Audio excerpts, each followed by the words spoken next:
నమస్కారం NSTV news కి స్వాగతం. నా పేరు ఉషా. ముందుగా ముఖ్య అంశాలు. చిత్తూరు జిల్లా పలమనేరు నియోజకవర్గంలోని పలమనేరు అర్బన్ జిల్లాని సర్కిల్లో దివంగత నేత ఉమ్మడి ఆంధ్రప్రదేశ్ మాజీ ముఖ్యమంత్రి వైఎస్ రాజశేఖర రెడ్డి 77వ జయంతి వేడుకలను పలమనేరు మాజీ శాసనసభ్యులు డాక్టర్ ఎన్ వెంకటేగౌడ్ ఆధ్వర్యంలో బుధవారం ఘనంగా నిర్వహించారు. ఈ కార్యక్రమంలో వైఎస్ఆర్సీపీ నాయకులు, కార్యకర్తలు, అభిమానులు, ప్రజలు పెద్ద సంఖ్యలో పాల్గొని వైఎస్ రాజశేఖర రెడ్డి విగ్రహానికి పూలమాలలు వేసి ఘనంగా నివాళులర్పించారు.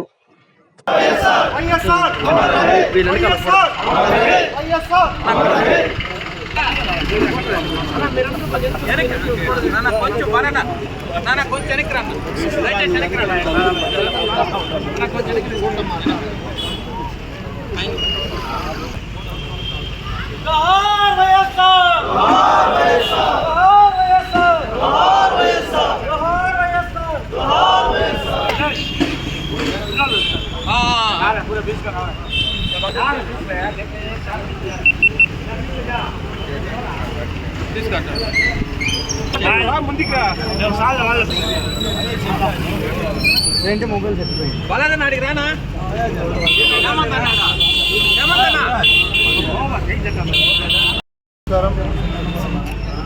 ఈరోజు మహానేత వైఎస్ రాజశేఖర రెడ్డి గారి 77వ జయంతి సందర్భంగా ఇక్కడికి ఇచ్చేసినటువంటి ప్రతి ఒక్కరికి పేరు పేరున నేను ధన్యవాదాలు తెలియజేసుకుంటూ, అదేవిధంగా మీడియా సోదరులందరికీ కూడా ప్రత్యేకంగా ధన్యవాదాలు తెలియజేస్తున్నా. ఈరోజు వైఎస్ రాజశేఖర రెడ్డి గారు మన మధ్యన లేకపోయినా రాష్ట్రంలోనే కాదు ఈ దేశంలోనే గర్వంగా చెప్పుకోదగ్గ మహానేతగా, మహానాయకుడుగా, ప్రతి కుటుంబానికి సంక్షేమాన్ని అందించినటువంటి గొప్ప నేతగా నిలిచిపోయినటువంటి మహానేత ఎవరైనా ఉన్నారు అంటే భారతదేశ చరిత్రలో అది వైఎస్ రాజశేఖర రెడ్డి గారికి దక్కుతుందని కూడా ఈ సందర్భంగా తెలియజేస్తున్నా. ఎందుకంటే 33 సంవత్సరాలకే పిసిసి ప్రెసిడెంట్ అవ్వడం, ఆయన పోటీ చేసినటువంటి ఏ ఎన్నికల్లో కూడా ఓటం అనేది తెలియకపోవటం, 6 సార్లు ఎమ్మెల్యేగా గెలవటం, దాదాపు 3 సార్లు ఎంపీగా గెలవటం, 2 సార్లు ఎంపీగా గెలవటం, 3 సార్లు మంత్రిగా ఉండటం, 2 సార్లు ముఖ్యమంత్రిగా పనిచేయటం, ఒక మహానేత వైఎస్ రాజశేఖర రెడ్డి గారికి ఇది సాధ్యమని కూడా మనం తెలియజేస్తున్నాం. ఎందుకంటే ఎంతోమంది నాయకులు వచ్చారు, ఎంతోమంది ముఖ్యమంత్రులు అయ్యారు. ఆ ముఖ్యమంత్రులు అందరూ కూడా ఈరోజు ప్రజలకు మర్చిపోయినటువంటి సంఘటన మనం చూస్తున్నాం. కానీ రాజశేఖర రెడ్డి గారు 2 సార్లు ముఖ్యమంత్రి అయితే ఈరోజు ప్రతి ఇంట్లో దేవుడి పటం పక్కన రాజశేఖర రెడ్డి గారి పటం పెట్టుకోవడం ఈ ఆంధ్ర రాష్ట్రంలో మనం చూస్తున్నాం.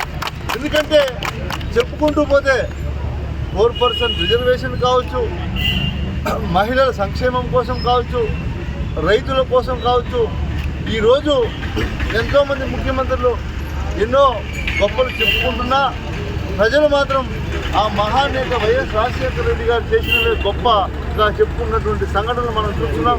కాబట్టి ఆ మహానేత మన ముందర లేకపోయినా ప్రతిసారి మనం ఆయన జన్మదినాన్ని గొప్పగా జరుపుకోవడం, మానవాయితీగా పెట్టుకోవడం చాలా గర్వంగా ఉంది అని కూడా తెలియజేస్తూ, అదేవిధంగా ఆయన బాటలోనే ఆయన తనయుడు ఈరోజు ఆంధ్రప్రదేశ్ మాజీ ముఖ్యమంత్రిగా ఉన్నటువంటి జగన్మోహన్ రెడ్డి గారు మనం చూసాం.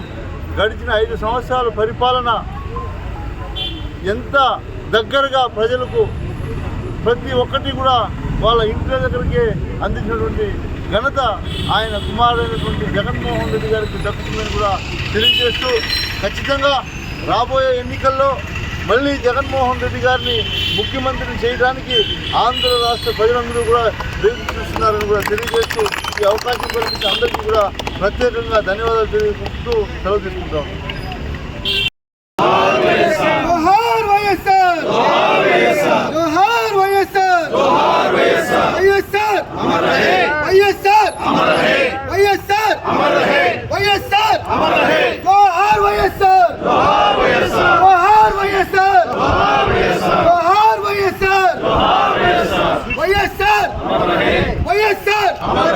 వైఎస్ఆర్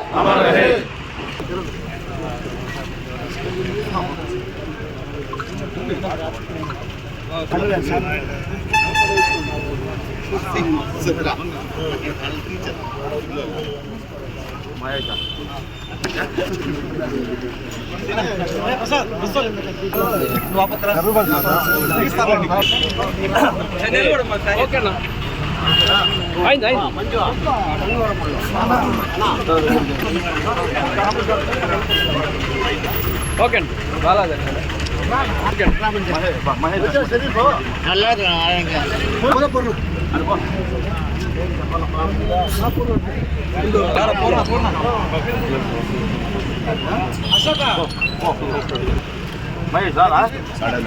కొంచెం వెనక్కి okay Bano. Ba, 9:30 ki Nakpalla.